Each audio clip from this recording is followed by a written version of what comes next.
Alright. So in this video we're replacing this low decorative fence on top of this front wall here. It's all a bit crumbly and nasty, so we'll take this out and replace it with new. Let's get back to the workshop and find out how. Oh, good. Okay, so we're back in the workshop. Before we get stuck into the bits of timber for this little decorative fence, there was one thing that I just wanted to address. I had a very good question in the comments section below one of my draw videos recently from a new subscriber called David Clements. Hi David. And incidentally, if you ever need to ask any questions about any of the things I've done, just put it in the comments below the related relevant video. I will always get back to you. I'm doing quite a lot of travelling this year with my wife, so I can't always guarantee to get back to you straight away, but I will always answer the questions to the best of my ability.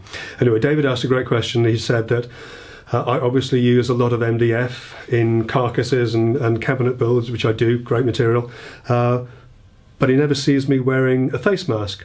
Now that's very true. It's a very good point, very good question.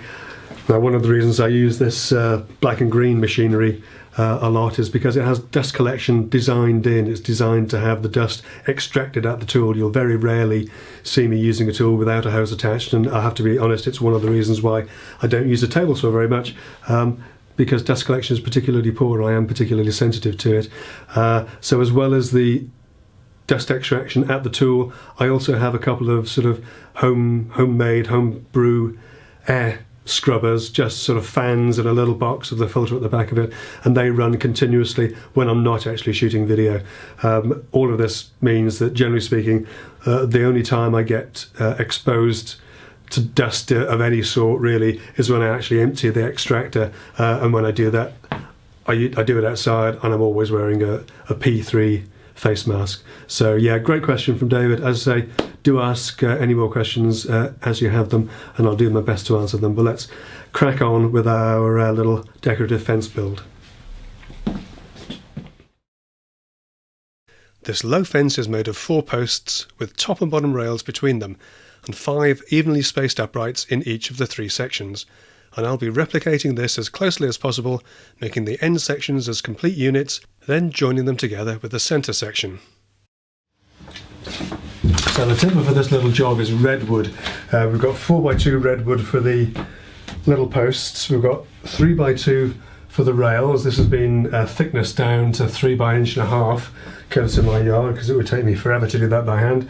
And we've got little 1.25 square finished size of about 27-28 mil square for the little rails. We have our amazing drawings, masterful drawings, and a little reference photo of where we want, how everything should go. They're falling over my tongue this morning.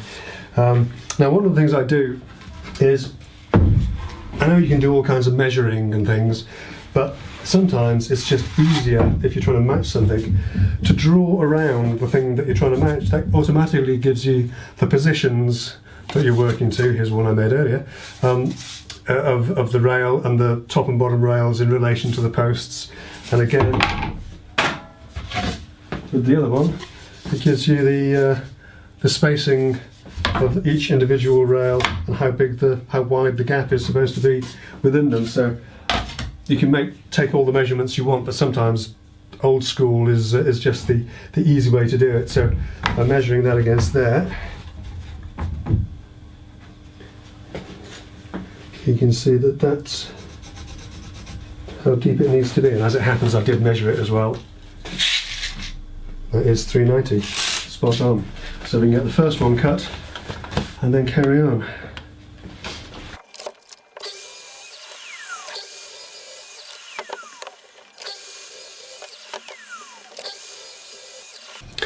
So with our posts marked, with our template ready to go, one of the interesting things is that even when you have a template like this, it's often just as easy to use a gauge. This is a piece of 22mm, and that happens to be exactly where the shoulders start, so I'm just going to use that.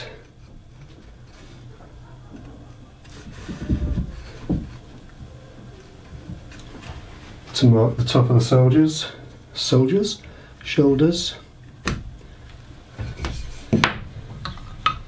And I can use this to eliminate that.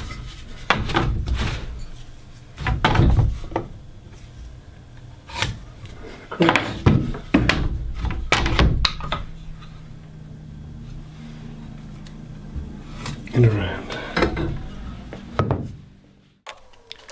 So with the shoulders of the posts marked, we can trim these away at the chop saw, then start measuring our rails. We know the space between the brick piers, so we can easily work out the length of our rails, then mark them out and cut them to size.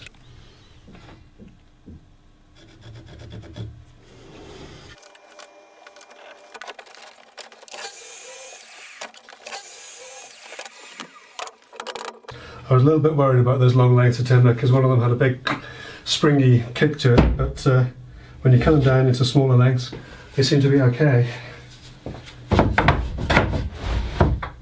So that's our posts and our top and bottom rails of this little fence, each individual panel cut to size. The only thing we've got to do now is use cut the individual little pickets. Are they pickets? I don't know what you call them actually. These bits, little uprights. And we're using the sort of prepared plain all round timber for that. One thing that's worth checking when you buy prepared timber is that it's, especially if it's square and especially if you're trying to get it centered in something, is that it is actually square. Just put a concrete square on it like that, put it on a flush surface, put a concrete square on it, then turn it over and do it again. This is actually pretty good. I only mention this because I had some other stuff that I bought a little while back, and on one side it's the same as this, about 27, 28 mil, and on the other side it's way shorter, it's about 24. So an eighth of an inch, you know, if you're trying to get something centered, if you've got a rail like this and you're trying to get something in the middle, well, yeah, actually an eighth of an inch, 2 or 3 mil, can really throw that off and looks a bit of a mess. So just always worth checking before you start cutting this stuff. It doesn't matter in the long term, just if one face is different to the other, you just have to mark up face, side and edge, whereas if they're the same, it doesn't make any difference. Anyway.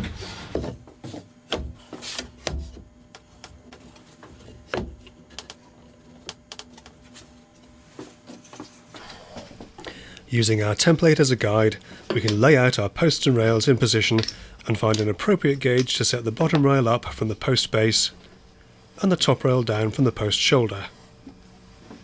With these set, we can measure the distance between the rails and check this against our other template, before using this measurement to cut our first pair of uprights.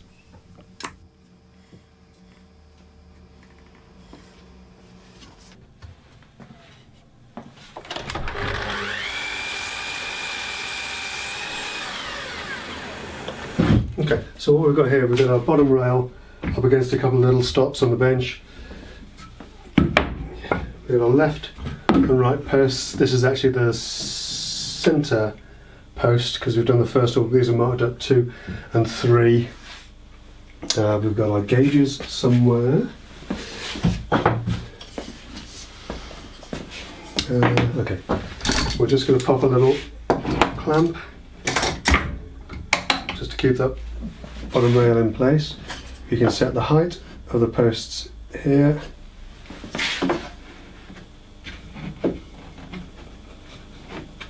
And here we've got a couple of the little uprights in,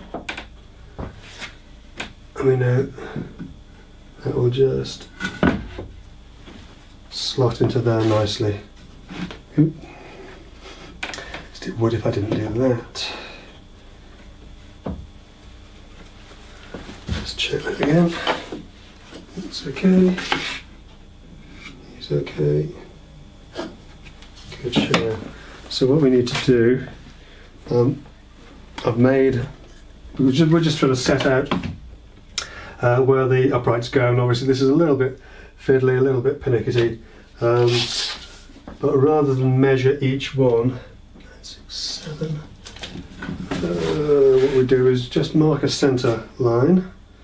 I can figure out 9, 6, 7 divided by 2 is 4835. 483.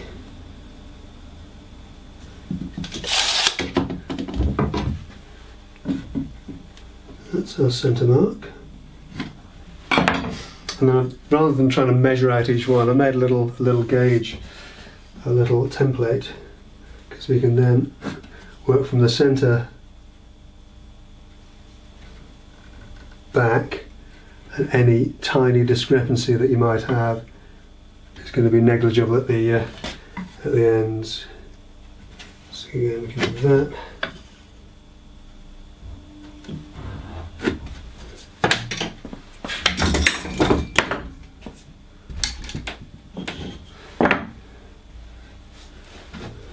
We do top and bottom. Just bring these together and extend those lines across, and these will be the actual marks that we cut the dominoes into.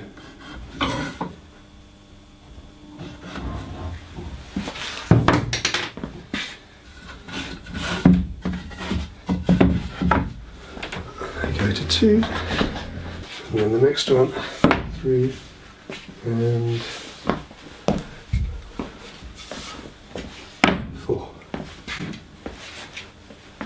Next couple of rails, we do the same thing again. With all the repetitive marking up out of the way, I'm happy that our measurements are all good. We can cut the rest of the uprights for each panel, using a stop block on the saw fence to stay consistent.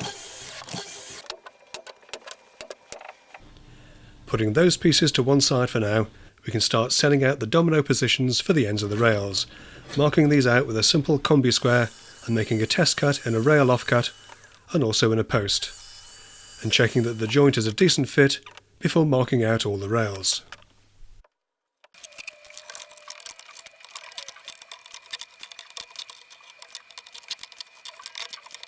So the tests are really good, perfectly happy with that, always worth doing. Pretty much bang on in the centre of each rail as well, so I'm going to press on and cut the mortises in the ends of the rails, and then we'll consider doing the ones for the little uprights.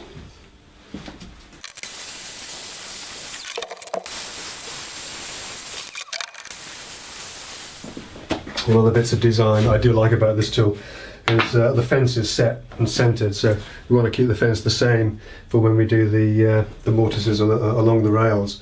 So one of the good bits of design in this particular tool is you can take the whole fence off to change the bit without mucking the fence up. You're supposed to get a special little tool to do that.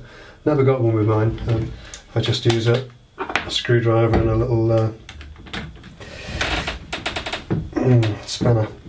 There we go. With our cutter changed, we can make the 5mm mortises for the uprights all the way along the rails at the positions we marked earlier. Now, because the rails are relatively small in section, I'm using the domino at its tightest setting, so these do need to be pretty accurate to stay consistent. So we cut another few tests to check that we're properly centred in the stock, and I'm using the edge of a scrap of upright stock, not the end, just for convenience. Fairly obviously, we've got the height of the fence set, so it's in the centre.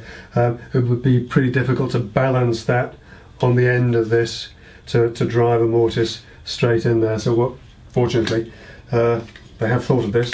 We get a little doohickey that goes to the base of the domino. And when it's tightened up properly, puts our mortise in the right place, centred every time.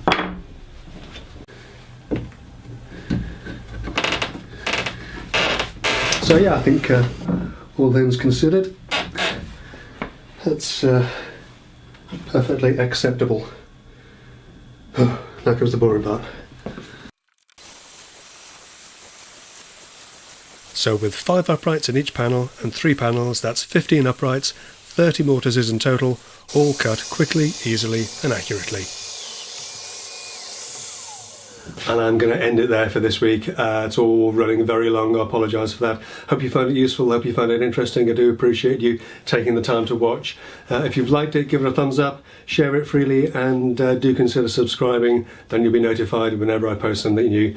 Do join me next week when we'll be turning our lovingly machined and carefully cut components into a sticky, gluey mess covered in paint and nailed onto somebody's front wall. I can't wait. Look forward to seeing you then. Take care.